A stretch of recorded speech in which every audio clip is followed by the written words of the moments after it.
Hello, my name is Joshua Michael Stewart. I am the author of the poetry collection Love Something, forthcoming September 2022 from Main Street Rag Publishing Company.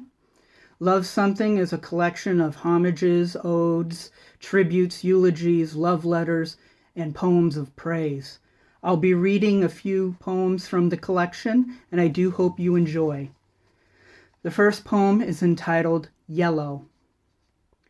I'm wearing my yellow robe, drinking coffee out of a yellow mug that has a rooster on it. When I take coffee into my mouth, I hold off from swallowing and let my tongue believe it's taking a luxurious bath. Traffic swooshes down the street. People are busy being busy. For hours, I've been planning a trip to the end of the driveway to pick up the newspaper. Ravens bicker with each other out in the yard. The cats circle my chair, beg to be let out to murder. Each day we inch our way towards death. One day, without knowing it, we buy the clothes we'll be buried in. We smile for a camera that snaps the shot that'll be used for our obituary.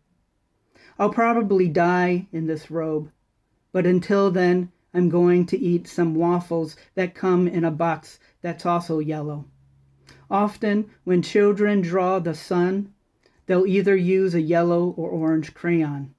The older, more advanced children will use both. In kindergarten, there was this kid who drew his suns in big blood-red circles. The teacher once asked him why he chose red for his suns, and he said, "This is how I see it. This is how it is in my world." The next poem is entitled For My Brother on What Would Have Been His 50th Birthday. His greatest joy was to pin my arms to the floor with his knees and fart in my face. The day he pushed me and I slammed my head on a nail jutting out of the wall, he full-blown blubbered all the way to the hospital.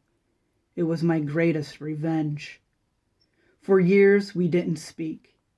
He spent much of that time sleeping in abandoned houses, with a habit of pulling a revolver on his friends and squeezing the trigger just to hear it click and hear his own laughter. He smirked when I arrived to see how gaunt he become. The slightest flash of tooth, knowing I knew he was dying. Always ready to fight the world, when he needed a cane, he chose one that sheathed a blade in its handle. And when there was nothing left to say, and I told him I had to go, he wrapped his arms around my neck, and I could feel his ribs through his flannel as he heaved and wept, the way he did in the back seat of our father's Pontiac when he held a blood-warm towel to my face.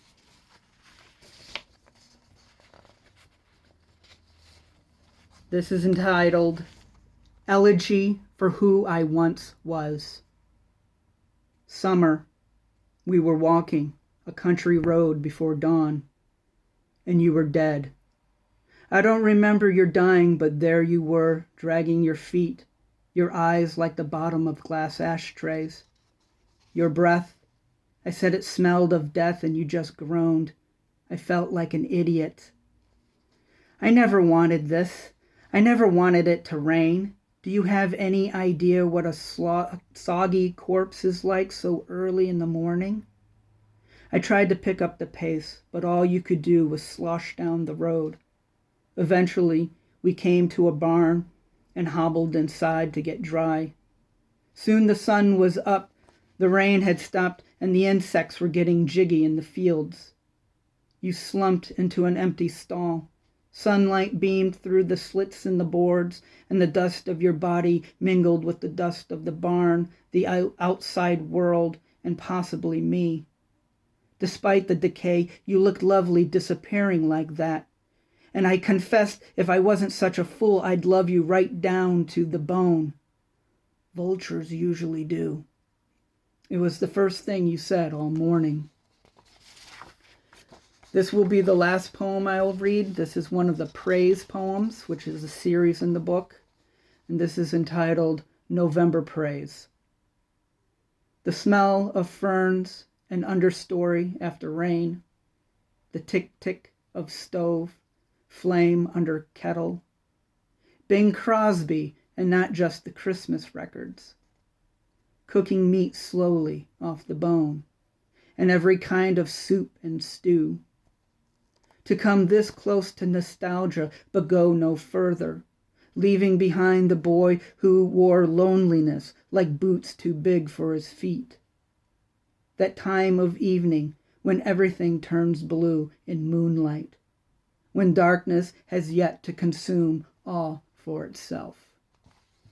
Thank you for listening. Goodbye.